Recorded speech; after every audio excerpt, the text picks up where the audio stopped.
Okay, welcome everyone to Wednesday week 2. It's good to have you back with us.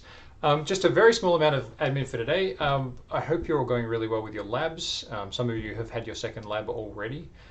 In any of your labs, if you want feedback on your code, if there's a portion of the the implementation that you're required to do that you just didn't understand, or you just like some feedback on the quality of your code, whether you have chosen the right solution for the problem, please ask your tutors. So just let your tutor know that you'd like some feedback.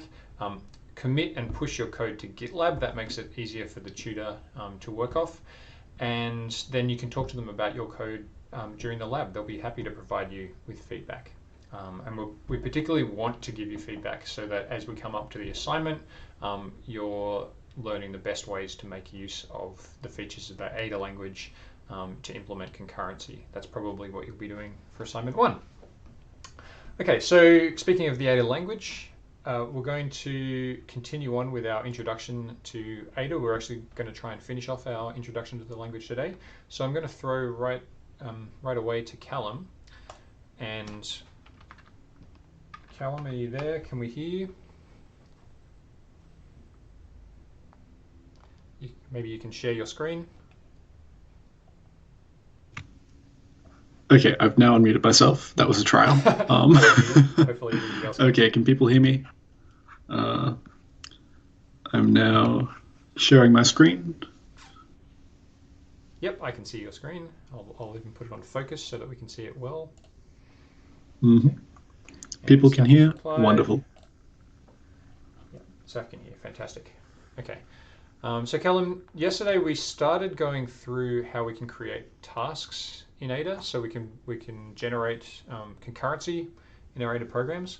But we had only really got as far as creating those concurrent tasks, and I think you asked a question which we didn't really get around to answering properly, which is our queue type actually going to work when we have multiple different concurrent tasks operating on it at the same time? So maybe we can pick up and try and answer that question properly and create a queue type that actually does work. Yep, actually does work. Are you just assuming that this queue type we already have isn't going to work, Josh? Well, this is a question.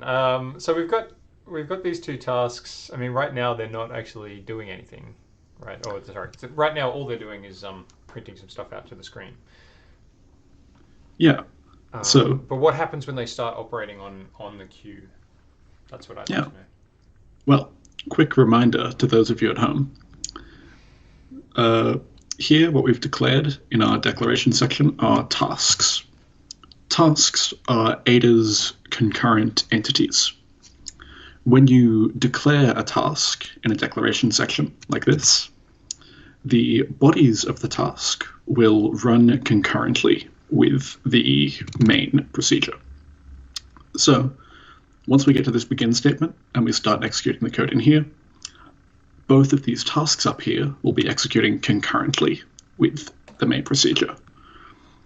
And so, importantly, a point of confusion we've had, you don't need to say anywhere like, okay, produce a task, run this task. We don't need to start the tasks explicitly. Just once we've defined them, they will start by themselves when we enter this scope down here. So let's give it a try. Let's run this. And we get hello world from consumer, hello world from main procedure, and the producer. And if we run this a few times, you'll see that the order of the output is changing as we go. So these things are happening really concurrently in a non-deterministic order. And so we've got these two tasks. Let's use them to access our queue and see what happens. So what we're going to do here, this producer task is going to be writing things into the queue, and our consumer is going to be reading things out of the queue. So let's just make it real simple. The producer is going to write integers to the queue. It'll write 1, then 2, then 3, then 4, then 5, etc. And the consumer will dequeue things from the queue and print out what it sees. So let's get started. First off, the producer will need a local variable to keep track of what number it's up to. And all it's going to do is sit here in a big old loop. It's going to enqueue that number into the queue.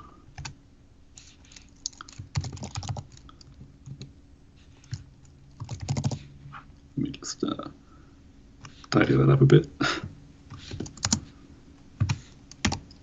So it'll put this counter variable into the queue, and then it will increment the counter variable. And it's just going to sit there in a loop, enqueuing over and over again. And our consumer down here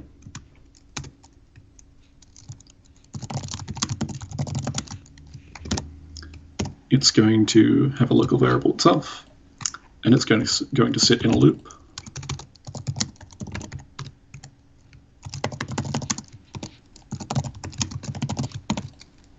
Dequeuing from our queue. And then it'll print out the items that it sees.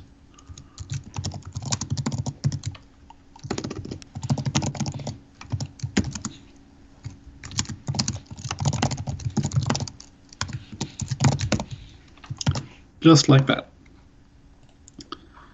And we'll remove the print statement from the main procedure. Now, let's hope this compiles. It does not. Yes. I'm trying to put an integer into the queue when the queue is actually a queue of the type element, not of the type integer. Even though I've declared the type element to be the integer type, it's sort of a copy of the integer type, which is not compatible with integers. So we need to say this is not an integer, this is an element.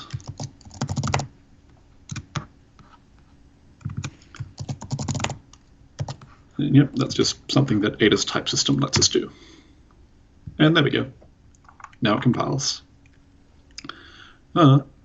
Quick question. Is it an infinite loop? Yes. In Ada, if you just use the loop keyword with an end loop, it will loop forever. It's weird to have infinite loops like this as a language construct, but in concurrent settings, infinite loops are very common. And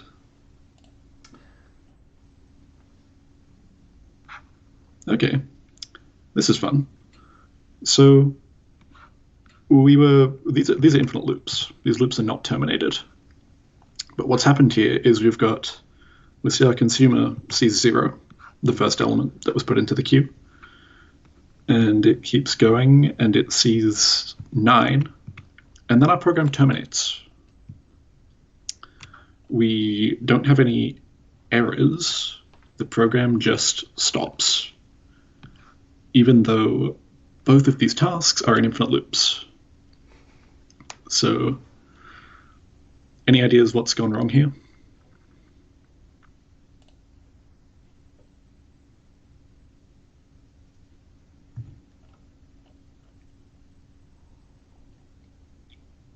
So Harry says, consumer dequeues before producer enqueues equals boom. I guess that means an error. Yeah, that's a...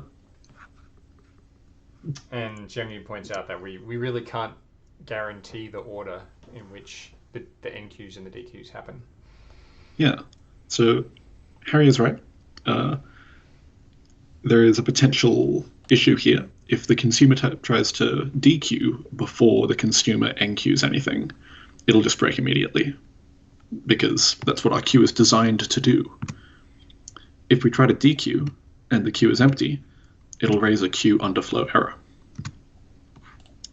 So just for the heck of it, let's put in some exception handlers to see if that's actually what's happening.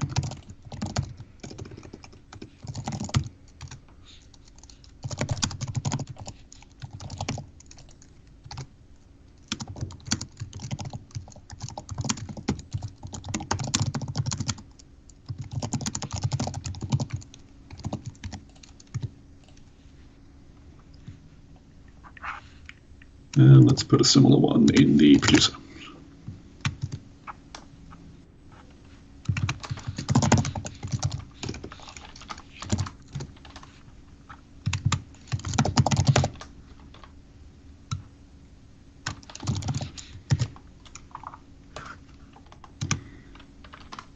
Cool, that appears to compile fine.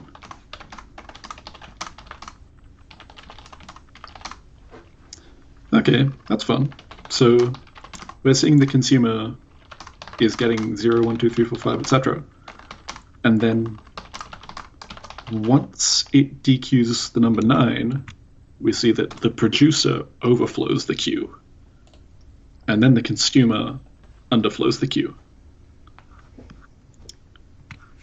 Which is kind of weird. If we've just seen the consumer dequeue everything from the queue, and then the producer overflows it after everything's been dequeued, there's some weirdness going on here. It's kind of upsetting that if we don't have that exception handler there, our program just terminates without any indication as to why it terminated. Yeah, so that's a thing in Ada. If a task other than the main task gets an exception that isn't handled, it will silently terminate. It will not propagate the error to the parent task. Ouch. Which is potentially a desirable feature.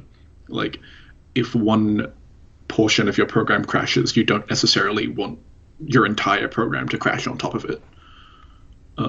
And you really, really don't want asynchronous exceptions to be thrown. So if you've got these subtasks here, and one of them encounters an exception, you basically have no idea where that exception is coming from if it gets propagated to the main task.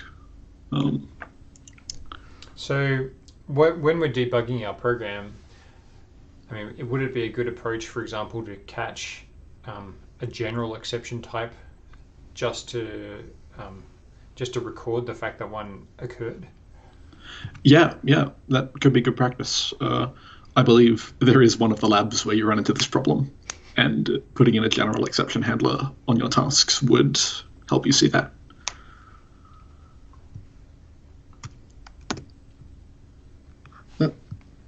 Let's continue investigating this issue.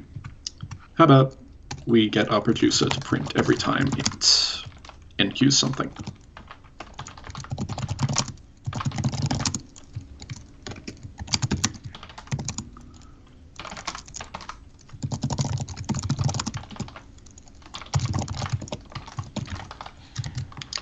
Just like that.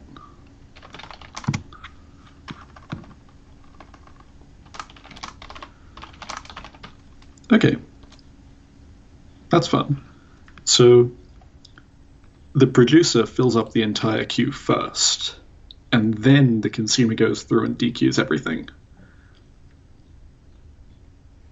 And then after that, the producer sees an overflow, and after that, the consumer sees an underflow.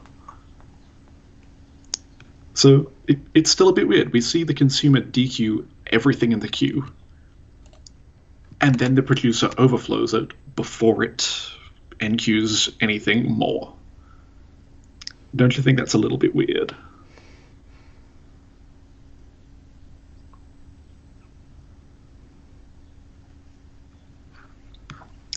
Well, this is just the kind of thing that can go wrong in concurrent systems. So see up here now, the producer sees the overflow here before the consumer starts dequeuing anything. Matthew, is there a particular reason why all of the enqueues happen before all of the dequeues? No, there is no reason whatsoever that happens. It is pure coincidence, basically. And we see here, actually, in this test run, no dequeuing happens, because as per the point that Harry made earlier, if the consumer tries to dequeue before the producer puts anything in the queue, then it will immediately crash. And here we see that's what has happened. the consumer crashes before it's actually DQ'd anything.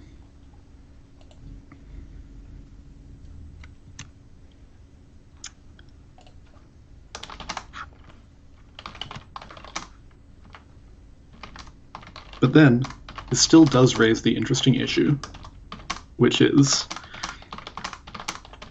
we see that here the producer actually enqueues 11 different items from 0 through to 10 before the first item is even DQ'd. But our queue has a size of 10.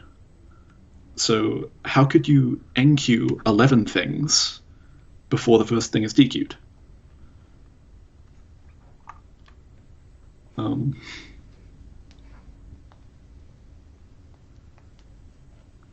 Yeah, and so what's going on here is actually the producer is enqueuing 10 things,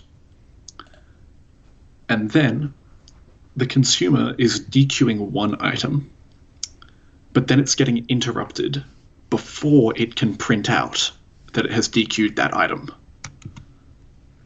So we sort of get into this weird middle state where the item's been DQ'd, but the print statement hasn't gone through yet. And then the producer comes back in and enqueues that item number 10 before the consumer can say that it's DQ'd the first item. Yeah, Harry's got the right idea. The print was sort of out of sync. Yeah. So we're really seeing this idea of interleaving every one of these lines in both the producer and the consumer. At least every line could be interleaved with arbitrarily not large number of statements from the other task. Yeah. So in between that DQ and the put line, you might have the producer doing multiple lines of code before the consumer comes back and completes the put line. Yeah. I'm going to try something. I'm going to try putting in the yield keyword here and see if that does anything. Well, not keyword, but function. Undefined. I don't know where to define it. Let's ignore that I said that. But could you use delay for that purpose as well? Oh, yeah. Delay 0? Yeah, I'll plug in a delay 0.0. Okay. What does delay do? Yep. So delay is an operation. It's a keyword, a language primitive. You give it a number, and the thread will go to sleep for that many seconds. So if I put delay 1.0 here, that would delay this task for 1 second every time it reaches that statement. And now delay 0.0 is a little bit of a weird thing. Like, delaying for no time at all seems like it's equivalent to just doing nothing. But when the delay keyword is reached, the task will tell the scheduler, I'm ready to be swapped out. Like, I'm ready for you to put another thread into the CPU. I'm ready for you to schedule someone else.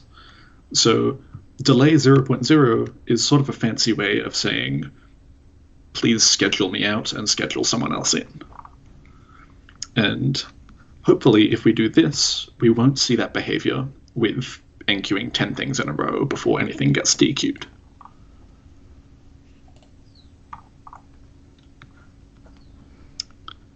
So let's see what happens now. Whoa. The program went for a fair bit longer this time. We're getting a nice interleaving with like the producer doing a few, then the consumer doing one, then the producer doing several. And we actually get up to the number 15 here instead of just 10 like before.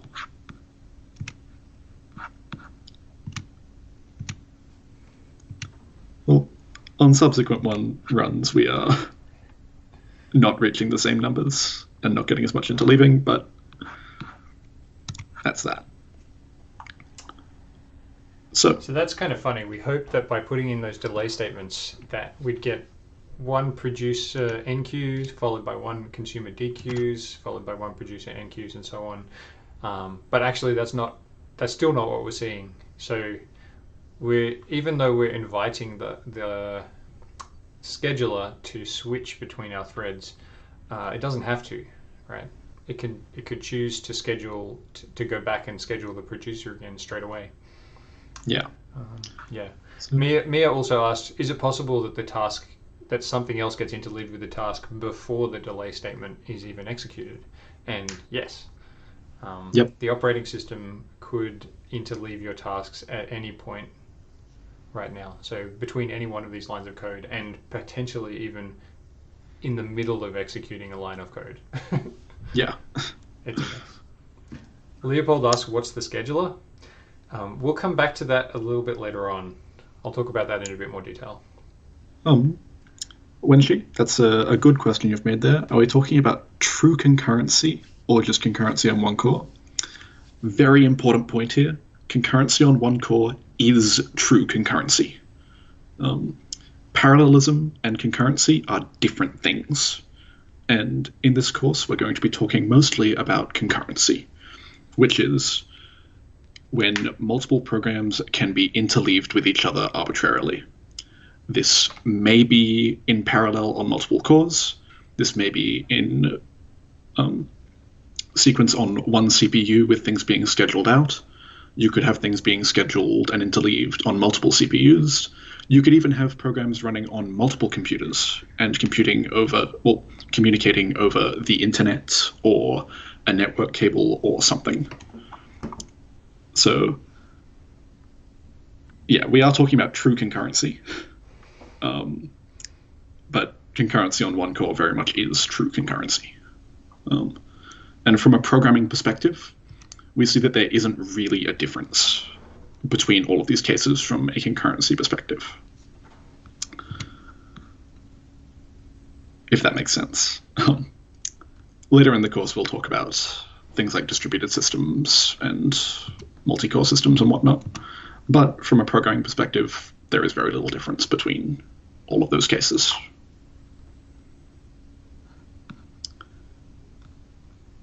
And so I've changed up our program here. So rather than delay 0, it'll actually delay for some amount of time. Let's see what that does. It's done. Oh, the consumer just tried to DQ immediately, and that broke things, but well, it's still not really doing what we want. So how about we actually try and put in some kind of mechanism to stop these errors from happening. Let's put in a check. So let's only try to DQ, we'll only try to NQ if the queue isn't full.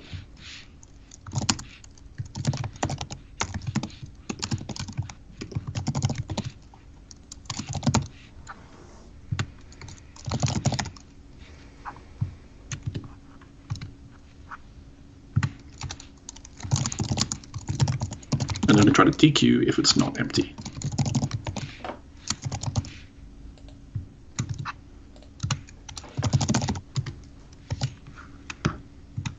Now let's see what happens.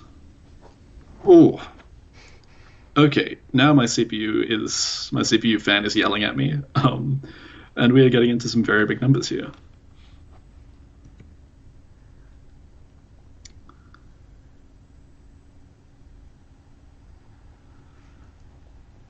Which is not what I was expecting to happen, but what were you expecting just continuing to happen? to go.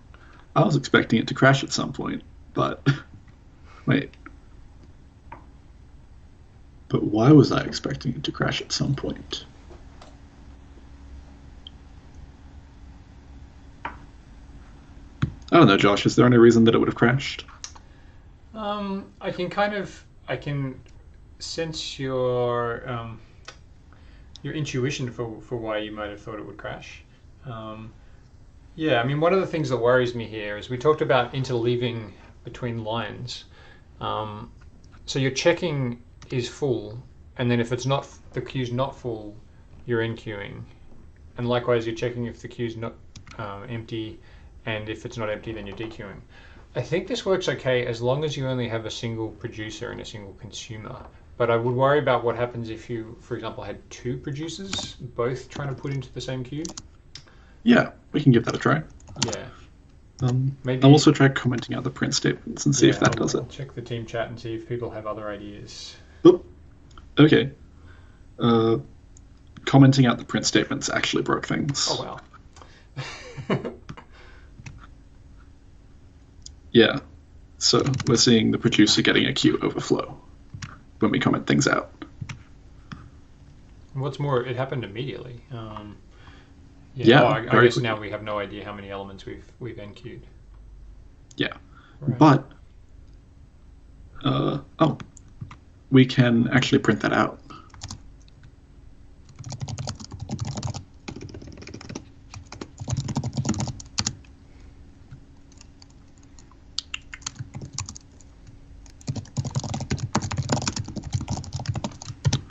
We can add the count into the error message. After enqueuing 8,000, so it's getting up to 8,000, and then it's seeing a queue overflow. That time it got up to 10,000, so it's taking quite a while. But we are eventually getting a queue overflow, which is really weird, because we are explicitly checking that the queue isn't full before we execute our enqueue operation.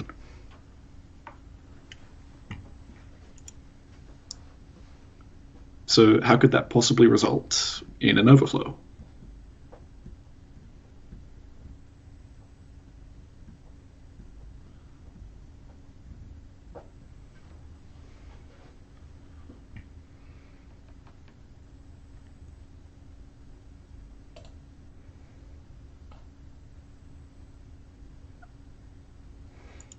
Yep, Harris hit the nail on the head right away.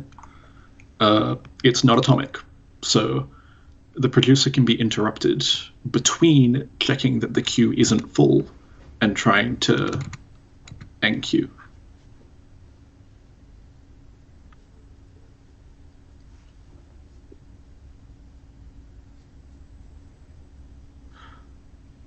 Wait, but why would that cause it to crash? Okay, Josh, I think I'm lost now.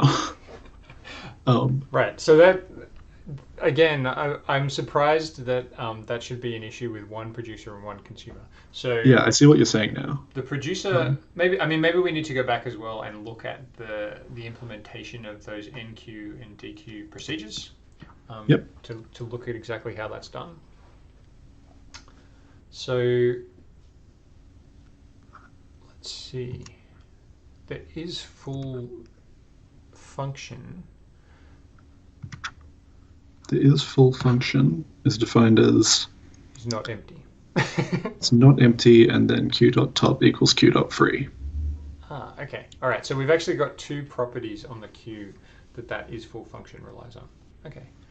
And then the enqueue procedure, which is only called by the producer. Oh, I think I see what's happened here. Is first of all putting an element in the queue, then changing the free pointer, and then setting is empty to false. Yep. Okay. Meanwhile, what's the dequeue procedure that's called by the consumer doing? Well, it increments the top, and then it changes the isEmpty variable. Okay. Now let's think about interleaving again. Yeah. What happens if the consumer gets interrupted partway through dequeuing? Then, hypothetically, we could try to dequeue the last thing from the queue and increment the top variable, and increment to the point that it is equal to free, so the queue is empty. But it could be interrupted before updating the isEmpty variable. And if that's the case, we will have q.top equals q.free, but q.isEmpty will be false. And that is exactly the condition required by the isFull function. So this is like a non-trivial interleaving problem going on here. And this is a non-trivial race condition inside of our queue. Okay. Is that making sense, Josh? Is that reasonable? Actually, I'm not quite convinced that we've got this the right way around. I'm wondering whether the interleaving is actually happening the other way around. The interleaving is happening inside the DQ function. Sorry, the NQ function, and the consumer is incorrectly updating something afterwards. But I think the general problem that we're looking at is the correct one. So we have these two procedures, NQ and DQ. Right now, these procedures can be interlinked with each other. And so it could be possible that the state of the queue after leaving one of these procedures is incorrect because it's been interleaved with something happening in the other procedure. Yeah. Harry asks, if you run it 100 times, does it overflow every time? Statistically, yes, it will always overflow. This time it took like 12,000 iterations of the loop before overflowing. So you're seeing that this isn't like before, where it would do 10 items and then stop. It's taking 10,000 iterations before we actually run into this problem. So this exact interleaving which causes this bug is very rare, but if we put it inside an infinite loop, we are bound to run into it eventually. So that time it took 20,000 tries before we got that exact incorrect interleaving. And this is a great example of how bugs in concurrent systems can be highly transient. Like, imagine if this was deployed in a concurrent system, like an actual system, and this thing is run like a couple of times a day. It might take years before you actually see this incorrect interleaving in your production code. So it's very important. Yeah, so you can run into errors that you didn't even know were there, and they can be silent for years before they crash your system. Welcome to the world of concurrent programming again. So thinking back to this version of the queue that we're looking at now doesn't have the preconditions and postconditions in it. But thinking back to the contract queue that we had earlier, I'm beginning to see the reasons why you might want to specify the postconditions on the NQ and DQ operations. It's for exactly this reason, that if we say that there's some property of the top and the free and the is empty attributes of the queue should hold, then we want to check that immediately on exiting the procedure that changes them. Well, yeah. But Josh, contract evaluation is not atomic. Oh no. So contracts will not help us. We're actually going to need to analyze the code using those contracts. But okay, we're probably jumping a little bit ahead in terms of proving properties. Anyway, okay, but your code demonstrates a really nice problem there. Yeah. So we've got a very good question. Have asked, Harry Thompson and Xiangyu have asked, can we synchronize inside the implementation of a queue package, or can we treat a block of code as atomic so it can't be interrupted? Yeah. Okay. So that's a good question. Can we treat a block of code as atomic? Well, we don't want it to be atomic, right? I know that we haven't really defined the word atomic yet, but like someone executing the NQ procedure, we don't want everyone else to have to stop what they're doing just for us to NQ something in the queue. What we really want is mutual exclusion. We want to make it so that if one person is NQing something, no one else can be DQing at the same time or NQing something else at the same time. That's what we want here. We want some kind of synchronization on the queue to stop people from doing this. And so this brings us to a wonderful feature of the Ada language known as protected objects.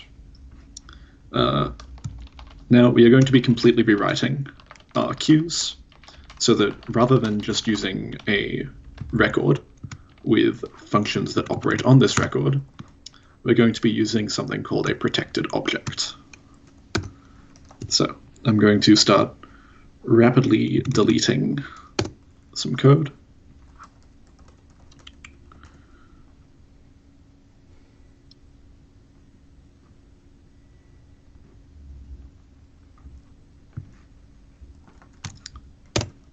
And we're going to introduce a protected object.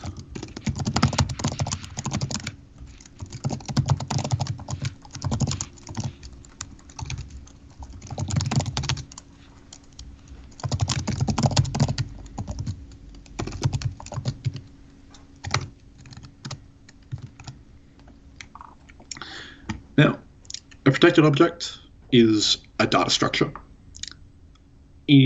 It is similar to a Java object in the sense that it has state and behavior. You can define variables, and you can define methods that operate on those variables, and you can make things private or public, etc. And you can make instances of these protected objects, just like you can make an instance of a Java variable. So let's give our protected queue some methods. Just as before, we're going to want enqueue and dequeue procedures.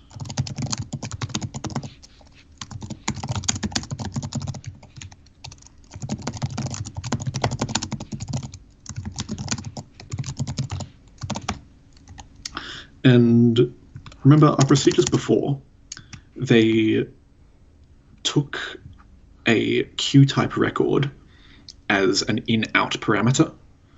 So we would call it like enqueue item queue, like that. But now we're actually defining these procedures inside the protected type. So we're going to be calling this like queue dot enqueue item instead, which is why the type signatures here are different. And then we're going to want our is full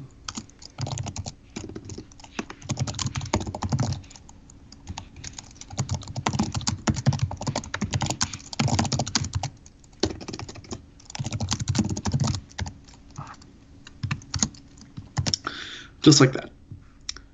And so let's get to what is a protected object.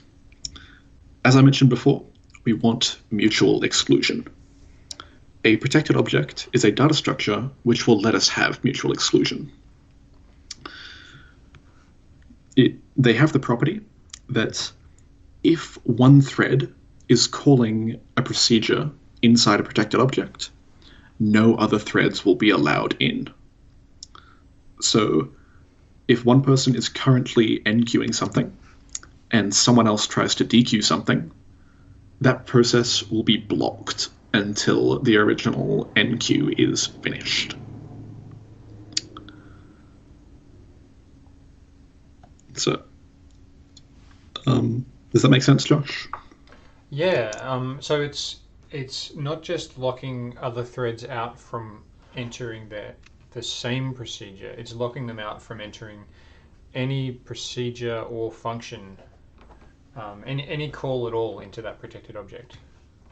Yeah. Yeah, cool. Well, I guess I should be kind of methodical about this. Protected objects can have three types of operations. You have these things called entries, which we haven't got to yet, procedures, and functions. And they satisfy the property that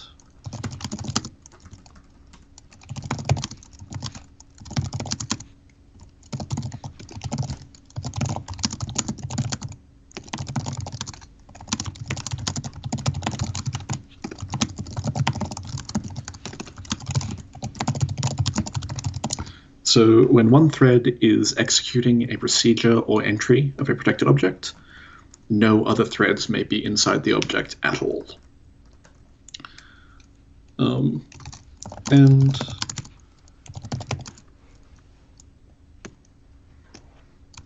functions are different. Functions must be side effect free in protected objects.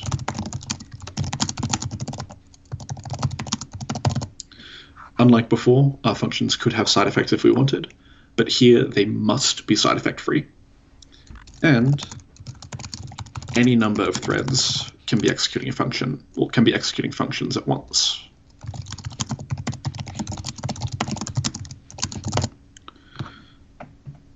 So because they're side effect free, there is necessarily no race conditions going on when you're inside a function, if that makes sense.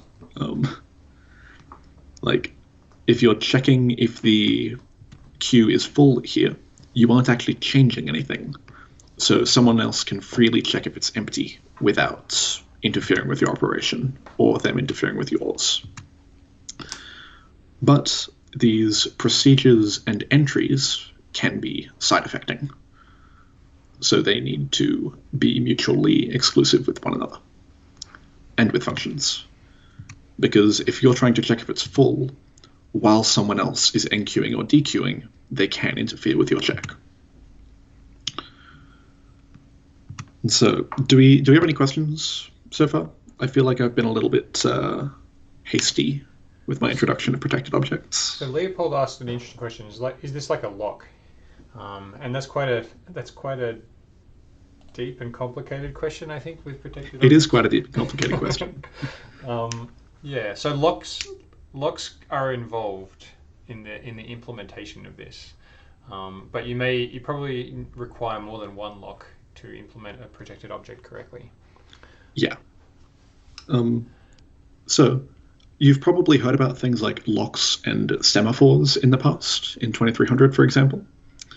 These protected objects, think of them as like much higher level analogs of locks and semaphores. So think about like Java object methods versus machine instructions. There is a very large abstraction gap between machine instructions running on your CPU and running a Java function. Similarly here, there is a very large abstraction gap between semaphores and locks and protected objects. Protected objects are much more powerful and much more complicated under the hood than locks and semaphores. Yes, Ada gives us a very nice abstraction of mutual exclusion. Can a function and a procedure be executing at the same time? No, they can't. So if you're enqueuing something into the queue, that might interfere with checking if the queue is full, for example, as Josh has said in the chat.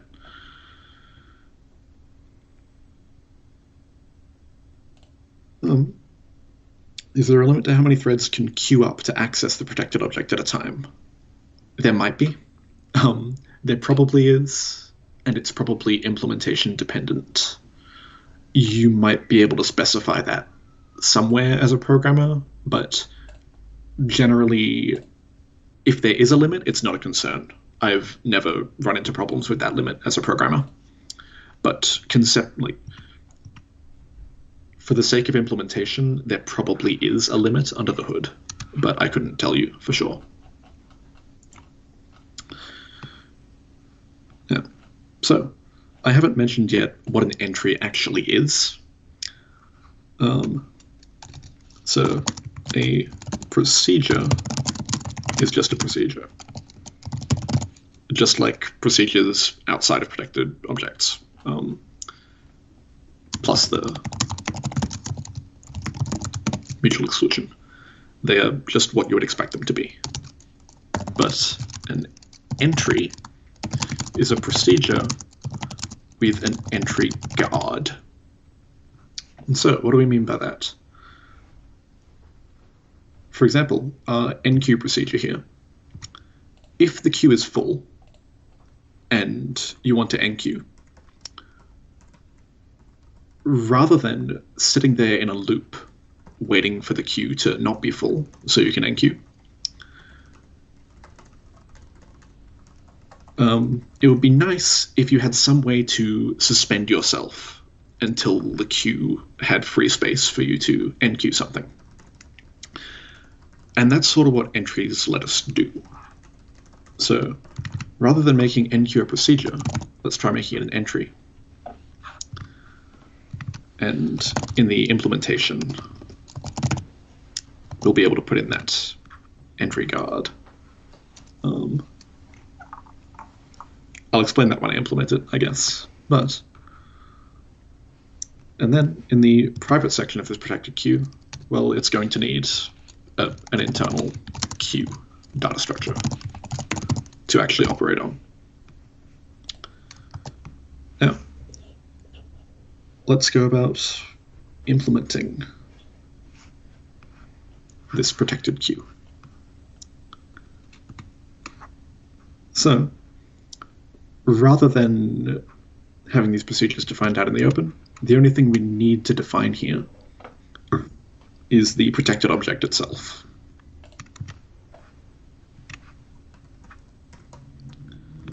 So, and the way we do that, just like with packages, we say protected body.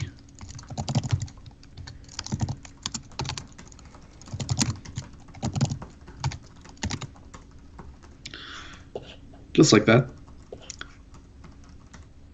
And then we can put our method declarations in here. So we have these 4 things to work with.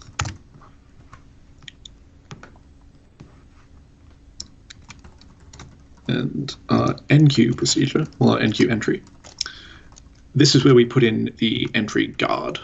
So we don't want people to be able to enter the enqueue method unless the queue isn't full. So we can put in a guard here. Just like that.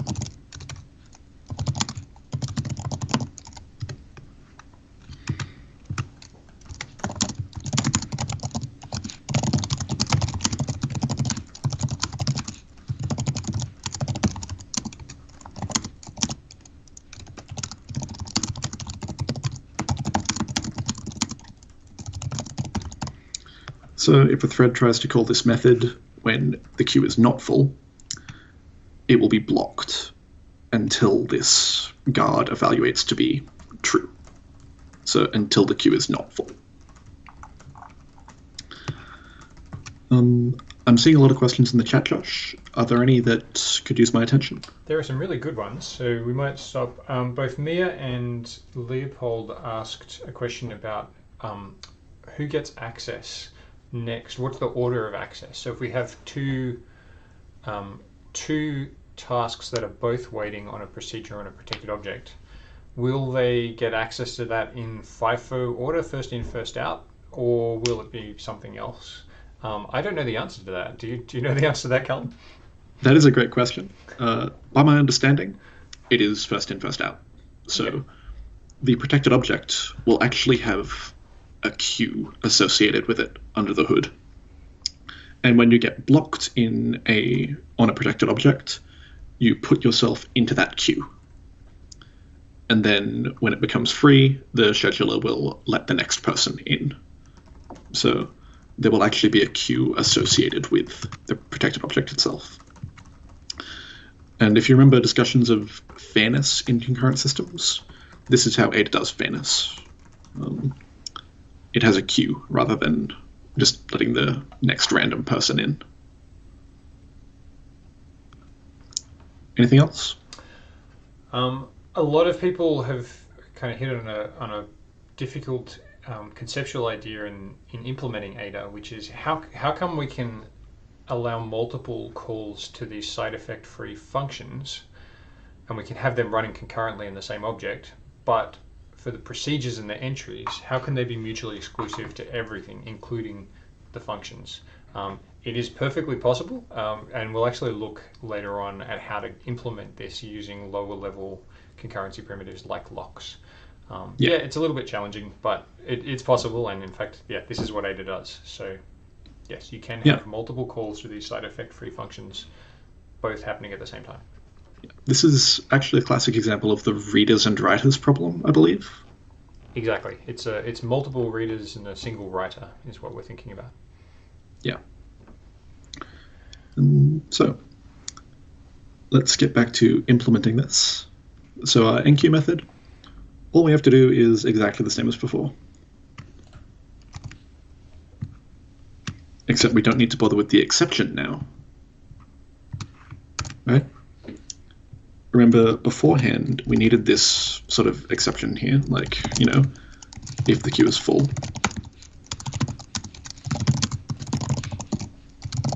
Then we would raise an overflow. But because of this entry guard we have here, we know for a fact that no thread will ever be let into the enqueue method if the queue is full.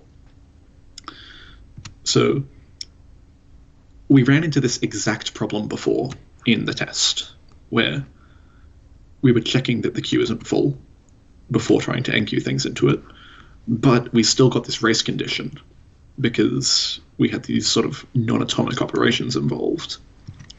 But over here, Ada takes care of all of that for us. If the entry guard evaluates to true, then it will still be true while you're executing the entry. No one else will have been able to come along and change it, because only one thread is allowed inside the protected object at a time. So we do not need to check if the queue is full while we're in here. We don't have that problem. Now for DQ, you need to make sure it's not empty.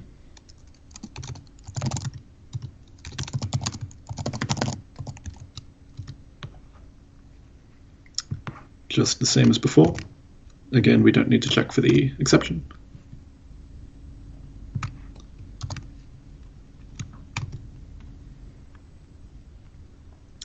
And that's that. Then we've got these functions, is full and is empty, exactly the same as before.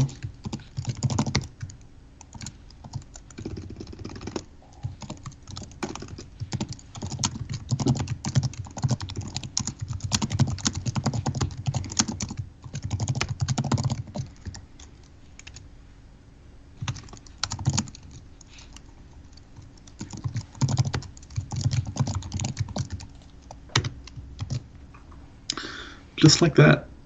And that will hopefully complete our implementation of this protected object. We've got our enqueue and dequeue methods, which, now that they're in a protected object, we know that these are going to be mutually exclusive with each other. We will never have those race conditions that we ran into before. And our specification should be correct. But this is going to need some work. Oh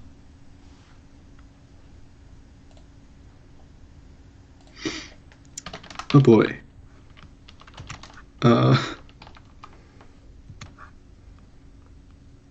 Invalid instantiation error.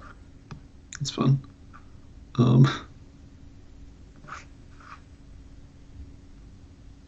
Okay, so did we define marker as a generic type parameter? Nope, we've not. But we didn't define marker. Oh, we didn't define it. Okay.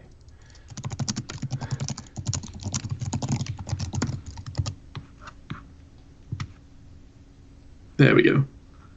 And now we've got all these problems because we need to sort of change the structure of our program.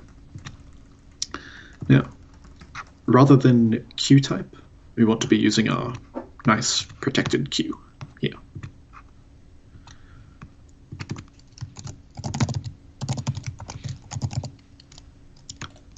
Just like that. Whoops. Now, rather than using the methods as before, we're going to have, oh, we no longer need to bother checking if the queue is full or empty before we do things.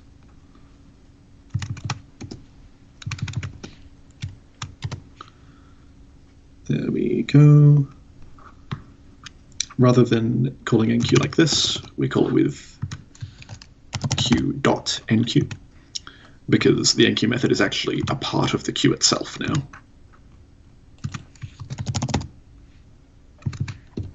Oops.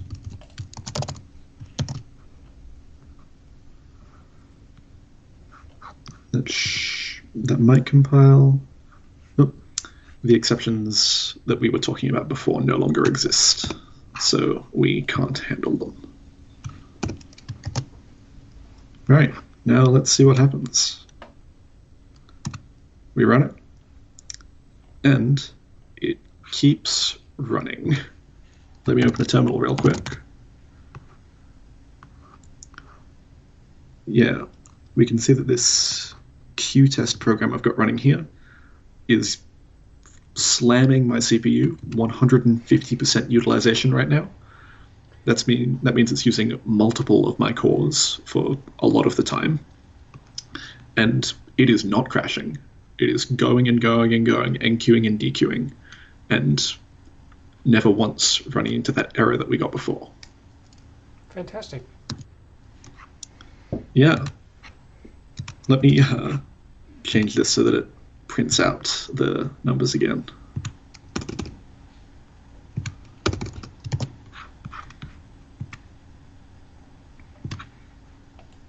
There we go. Some nice big numbers. You can hear my fan screaming? Okay, maybe I'll stop. Yep. So that's really a lot nicer than the version we had before with exceptions. I mean, it was actually it took about the same amount of code to write, but now we have this guarantee that we're not actually going to be executing two procedures that are modifying the object at the same time, which is really important. And in fact, because we've set up the NQ and the DQ as entries, we're not even going to allow a task to enter into one of those entries unless the necessary guard condition is satisfied. Yeah. Yeah. So in this case, we've sort of simultaneously dealt with the two problems of mutually exclusive concurrent access and error handling. So beforehand, we needed like exceptions or contracts to tell us when something had gone wrong. But now these entry guards just make it so that the problem doesn't happen in the first place. So we've two birds in one stone here. And just to really spell out what's happening with those entry guards. So if the producer arrives, calls the NQ entry, and the queue is full, then the producer task is actually going to be blocked at that point, and it's going to sit waiting on a queue until the queue is no longer full. So until that condition not is full becomes true. Yeah. Okay. So let's put a delay statement here, like delay for 5 seconds at the start of the consumer. So the producer will fill up the queue, and then it will have to wait for the consumer to start dequeuing before it can keep NQing things. Let me see here. It NQs the first 10 things. And then when the consumer starts producing, they start working together. So the producer was sitting there waiting on this NQ method until the consumer made space for it in the queue. Shengyu using multiple cores, we don't mean to do that. We don't not mean to use multiple cores. So, as I said before, we are running concurrently. Concurrency might be one CPU with one core. Concurrency might be multiple CPUs running on the same machine. For our purposes, we don't, there is no real difference between running with one core and running with 10 cores. Is there a way that if we wanted to, we could tell Ada only to use one core? I have no idea. I've not looked into that. All right. If anyone out there knows, let us know. For most kinds of parallel languages like Ada, you can actually specify how many cores you want to give your runtime access to. I don't know off the top of my head how to do that for Ada, but I'm sure we could pretend like we're on a single core computer. But, but the important point, like Alan says, is the program should be correct whether we're using one core or 1,000 cores. The concurrent behavior is the same in each case. Yeah. Matthew says he didn't realize you had to stop the programs running, so you kept starting up new copies of the program. You really would have turned your computer into a toaster there. But yeah, that's the thing about these programs. They will keep running forever, and you want them to keep running forever. That is like what you are writing the program to do. So unless you explicitly stop it, it's going to keep running forever. 56, Jesus, that's a lot. I'm glad that you stopped them. So when she made an interesting comment that I want to bring up, that it shouldn't matter now. I think when she was trying to say is something similar to what we said, that it doesn't really matter whether we're using one or multiple cores, since they're atomic. Now, we didn't actually use the word atomic in describing entries and procedures on these protected objects, and I think that's quite important because they're not really atomic. The body of say the NQ entry there still has multiple statements. It's still doing multiple operations. It's not really atomic. It's only atomic with respect to other functions and procedures and entries on that same protected object.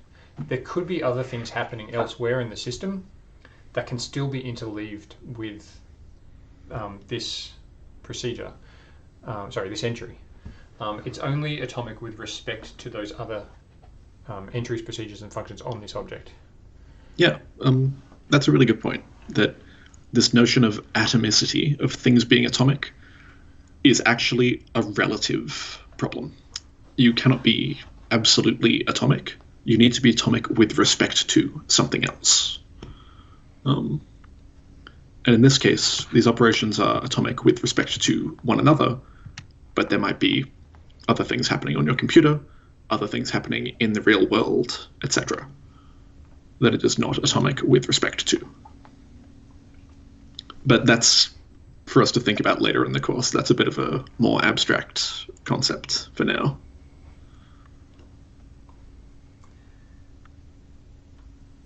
Meng-Chi asks, could we just use entries all the time instead of procedures?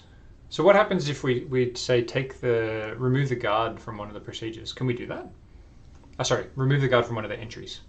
Let's see if you can just say when true. Oh, sure. Okay, so the guard, it always evaluates to true, so you can enter whenever. Yeah. Yep. Okay. So you can have an entry with an always true guard, and that is effectively the same as a procedure. So I suppose you could do that. You shouldn't do that, but I suppose you could. Yeah, I don't know. There may be some efficiency things here. Thinking about how you would implement these protected entries, the first thing that you would need to do with a protected entry, because we have these guard conditions, is whenever any other procedure or entry exits on this protected object, so when we reach the end of a protected procedure or entry, we would then need to look at the tasks that are queued up on the entry queue and take the first task and check its conditions. So check to evaluate whether its guard is satisfied, and if it is, then we can allow it to enter. So I mean, from a efficiency point of view, perhaps it might be slightly worse to have everything implemented as entries, because with a procedure there's no guard, so you just know as soon as there is no other procedure in this object and there are no functions in this object, we can allow that procedure to begin executing. Yeah. I don't know. Maybe there's a problem there. There are some finicky technical details that we might cover later. But yeah. So does anyone have any questions about why any of this is necessary? Does anyone not understand why we've done things this way? Because this is a very important point, which will be very important for the rest of the course. So if you have any questions about why we need any of this, ask them now so we can answer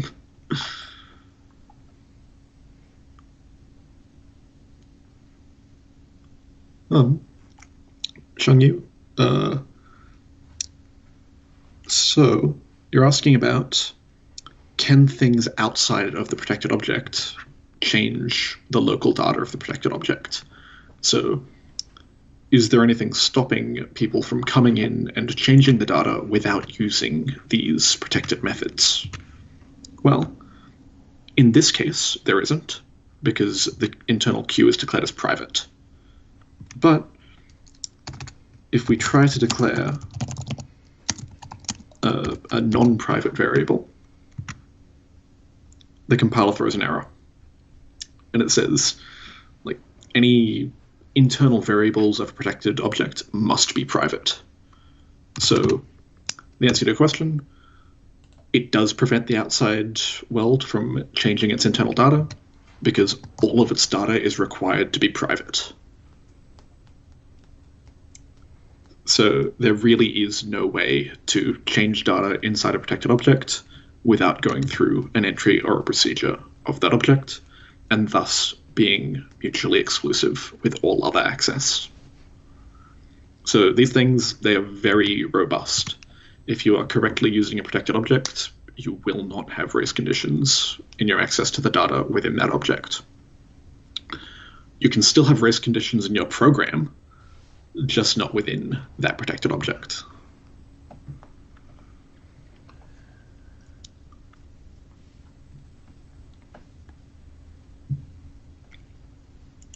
Chiafu asks, what would happen if we have this really expensive concurrent program running on a big little core? Okay, so we've got an asymmetric architecture where we've got one big powerful core maybe, and then a lot of little underpowered cores. Yeah, I mean that's a perfectly plausible situation. You might hope that the operating system would provide some support for some kind of sensible scheduling. Like if you have some tasks that are doing very little compute, so maybe they're doing a lot of I/O and not much else, you might want to schedule them onto the low-powered cores because you really don't need them to be progressing very quickly with their compute. They're spending most of their time waiting anyway. Conversely, if you have a very compute-intensive task, so it's doing a lot of complex math or something, you'd probably want to run that on the big core. But so Ada as a language, I guess, doesn't have any specific support for that kind of scheduling problem. That would be more something you might expect the operating system to support.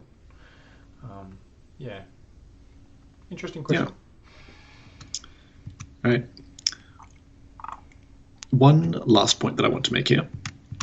So if we think back to the race condition that we ran into earlier, where the queues would go through 10,000 things before actually running into the error, that took me and Josh a little bit of inspection to actually find, and we are both highly seasoned concurrent programmers.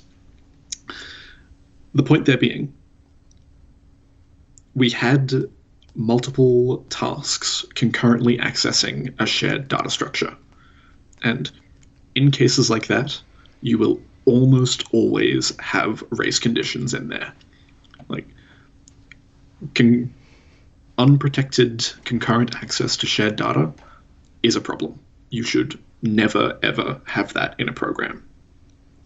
Whenever you have multiple threads operating on the same data structures, you need some kind of protection, or you will run into problems with race conditions, as we saw earlier. So this protected object I've introduced here, this is not like something that we're introducing for the fun of it. This is going to be absolutely fundamental to all concurrent programming that we do. And you really need to get the hang of using these, or you're going to be writing incorrect code. Harry asks if we'll forgive if their assignments have errors of that kind. If your assignment has an error, that's fine. Concurrent. If your assignment has a race condition... Right.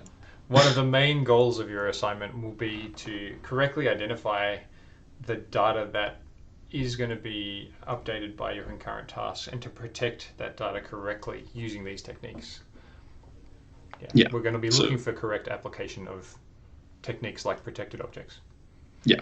If you walk into your final exam and you write some code that has a race condition in it, we will give you a 0 without reading the rest of your response. Ouch.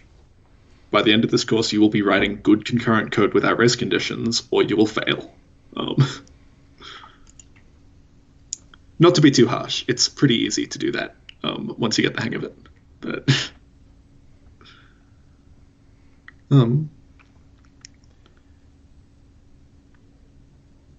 a few questions in the chat, Josh. So Jack's just confirming as many functions as we like can run on the same time at the same time on a protected type. Yes, as long as there are no procedures or entries currently started. That's exactly right. Yes, and the side effect free part is enforced by the compiler. So if we try to add some side effects into our function,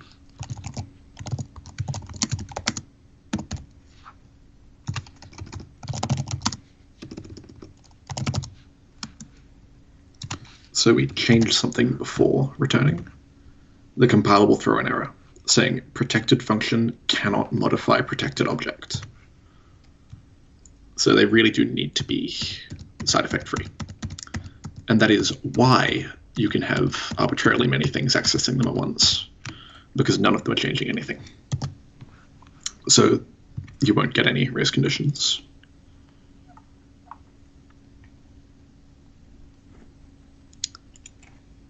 Okay, yeah.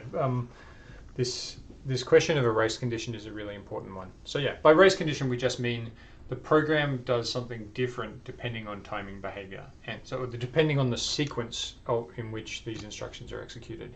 And when we say different, we mean different in an important way. So for example, the program result is either right or wrong depending on the sequence that we execute the instructions. It's clearly bad if the program sometimes succeeds and sometimes fails, just depending on how the operating system decided to schedule your tasks this time you ran it. Yeah, so we're afraid of race conditions, and we're going to do everything in our power to avoid them. Wenxi, back to the point about concurrency versus parallelism. So parallelism is explicitly the use of multiple cores to do things faster than only on one core, pretty much. And making computers execute code fast is a completely different topic to just the study of concurrency. You could have entire courses on just writing fast code as opposed to writing correct concurrent code. And in this course, we're mostly looking at writing concurrent code, which is correct, not necessarily writing concurrent code which actually goes faster when you run it on multiple cores. There are different courses: high-performance scientific computing and parallel systems, courses at ANU where you actually look at making programs go fast by running them on multiple cores. We will touch on it a little bit in this course, but not in any rigorous sense. Unless Josh is changing things up a bit, but no, I can't promise a huge amount on parallelism for performance in this course. Sorry. Yeah. But yeah, your explanation was a good one. Mia has asked a bunch of great questions on the ordering in which tasks gain access to the protected object, and I can see you're already worrying about starvation, or the absence of starvation. You don't want this protected object to be used in such a way that one of the tasks can stop the other one from ever gaining access to it.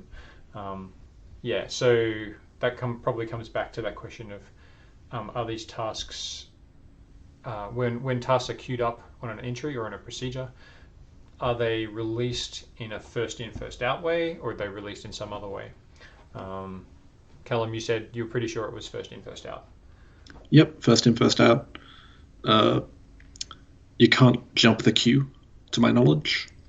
So if a task queues up for a protected object, and it is in position number 5, then it will be the 5th one to be let in. No one else will be able to jump in front of it. And if someone leaves and then comes back around and tries to get in again, they will be at the back of the queue. So they can't get ahead of everyone and starve other people from access to the object. Yeah. But Mia, these are great questions. It's quite challenging to implement a fair mutual exclusion of this kind. Fair in the sense that eventually every process that's trying to access the object will gain access to it. It is possible, and we'll work through this in great detail a little bit later in the course. Yeah. It's a lot more complicated. It's a lot more complicated than I just made it sound, but we'll get there.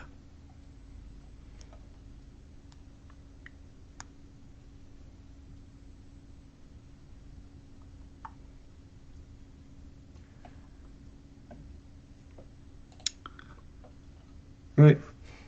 I have a little bit more code to talk about before the lecture is over, if we've got time. Yes, I can talk about interfaces and things. We can finish off today with more coding. Yep. You don't need to hear from me. Cool. So what we're about to get into is interfaces. So like in Java, you can have interfaces, which you can implement with multiple different implementations. Doing this in Ada is a little bit obtuse. This is going to be an advanced topic, which is not necessary for the rest of the course and is just really here for interest. But you can define interfaces just like this. See on this line here, we have type Q interface is synchronized interface. Now, a synchronized interface in particular, taking a step back, this program here is defining an interface for a queue so that you can implement this interface with potentially multiple different queue implementations. And this line here, queue interface, is synchronized interface. This is effectively defining queue interface as an abstract type which can be implemented by some synchronized method. And this synchronized part here effectively means that however you implement this, it has to be safe to be used concurrently. So these two procedures down here, we've got enqueue and dequeue. They take in something that implements the queue interface and the item as before, and these are abstract methods.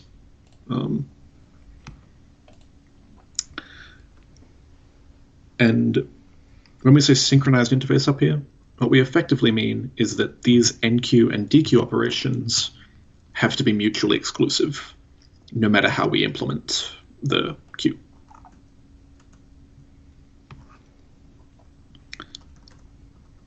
And furthermore, we'll note that this interface is actually within a generic package.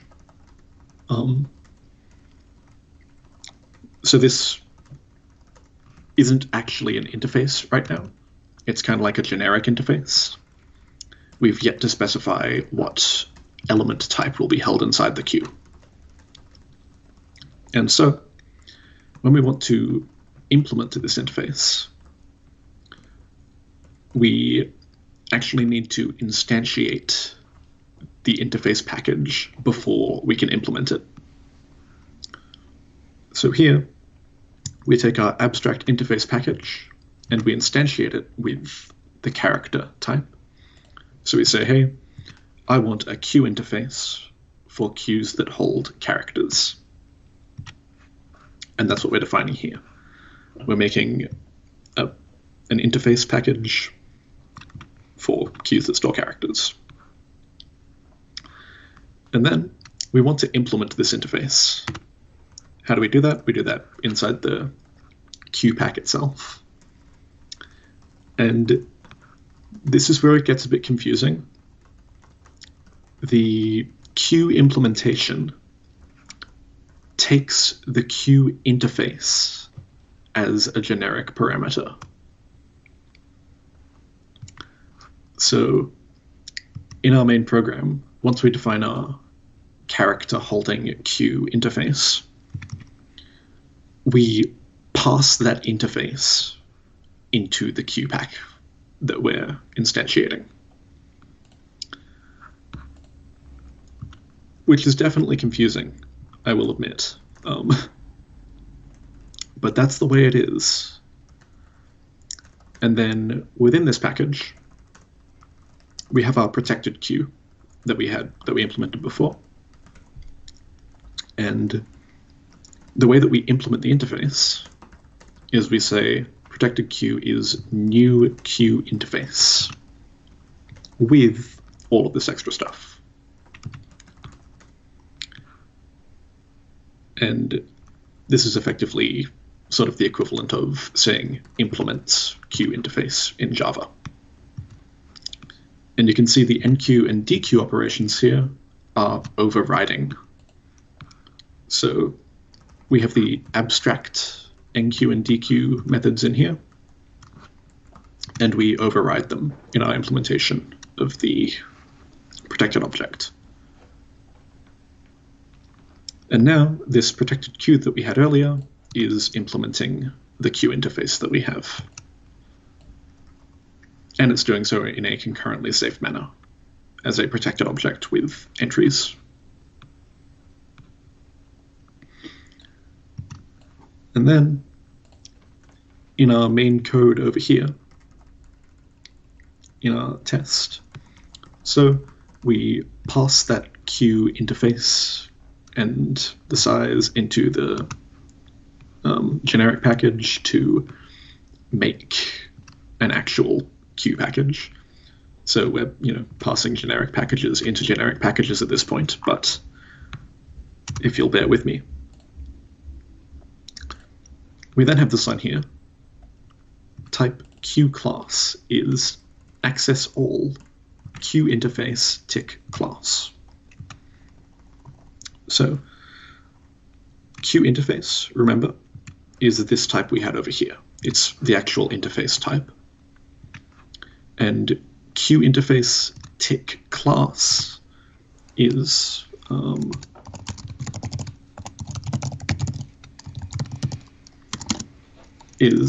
the type of all types derived from queue interface. So this is effectively saying here,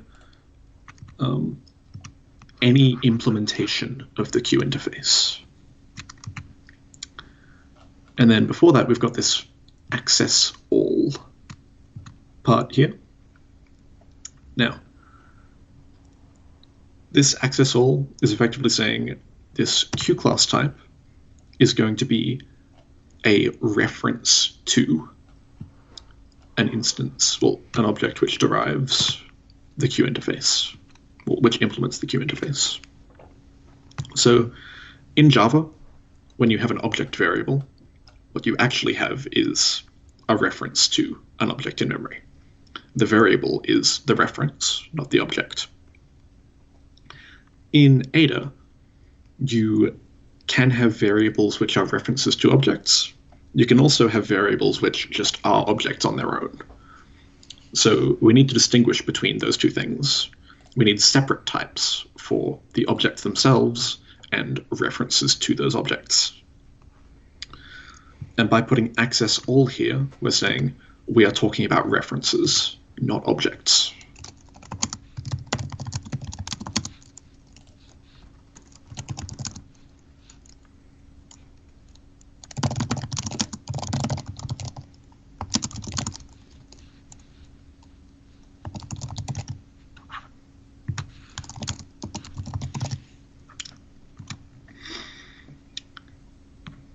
And then down here, we've got a little test program. We have two tasks, the queue holder and the queue user. I realize this program also has synchronous message passing in it, Josh, which I've not yet explained, but okay. We've got 4 minutes. Yeah, 4 minutes to explain that. Okay, so these two tasks we have here, queue holder and queue user, are going to be communicating with each other here. And the way that they communicate is through messages. And up here, when we define our task, our queue user here, we declare entry send queue. Now, this entry keyword here is completely and totally different to the protected object entry. Like, they are completely unrelated concepts. They both happen to use the word entry, but they are completely different things. So protected object entries and task entries are entirely different. Just reiterating that as much as I possibly can. And a task entry is effectively a message. Now, well, a message channel, if you will. Now, inside this queue user task, this is where the task entry is defined. And there you can call accept send queue.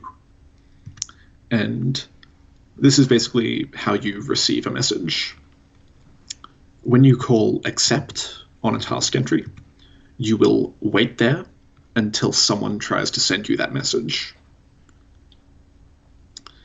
And the way that you send a message is by calling send queue, kind of like a method on that task. So inside the queue holder, we call queueuser.sendQueue, and we send them the local queue that we've got declared up here.